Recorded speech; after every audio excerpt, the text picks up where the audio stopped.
இனி வீட்லயே பானிபூரி செய்யலாம் எல்லாரும். ஆச்சி பானிபூரி கிட். தூத்துக்குடி மாவட்டம் செங்கோட்டை கிராமத்தில் பெட்டிக் கடையில் கடனுக்கு சிகரெட் தர மறுத்த கடைக்காரரை அரிவாளால் வெட்டிய போதை ஆசாமியை போலீசார் கைது செய்திருக்கின்றனர். இதுகுறித்த விவரங்களை நம்முடைய செய்தியாளர் ராமமூர்த்தி வழங்க நாம் கேட்கலாம். ராமமூர்த்தி, என்ன நடந்ததுங்க? வணக்கம். தூத்துக்குடி மாவட்டம் எட்டயபுரம் அருகே உள்ள செங்கோட்டை கிராமத்தில் மார்ச்சாமி என்பவர் பொட்டிக்கடை ஒன்று நடத்தி வருகிறார். இந்நிலையில் நேற்று மாலை அதே கிராமத்தைச் சேர்ந்த ஜெய்சங்கர் என்பவர் இவர் பொட்டி கடைக்கு வந்து பணம் தற்போது இல்லை, அப்புறம் தருகிறேன் என்று சிகரெட் கடனுக்கு கேட்டுள்ளார்.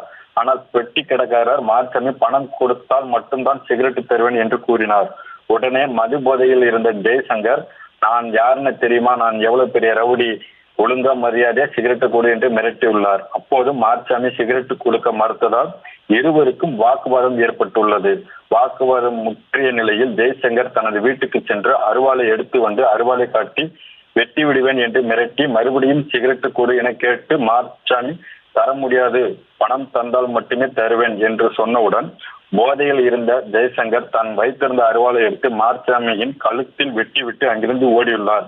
இதனை கண்ட அக்கம் பக்கத்தினர் மார்த்தார்பட்டி காவல் நிலையத்துக்கு தகவல் தெரிவித்ததோடு காயமடைந்த மாரிச்சாமியை அருப்புக்கோட்டை அரசு மருத்துவமனைக்கு சிகிச்சைக்காக அனுப்பி வைத்தனர். விவரங்களுக்கு நன்றி ராமமூர்த்தி. இனி வீட்லயே பானிபூரி செய்யலாம் எல்லாரும். ஆச்சி பானிபூரி கிட்.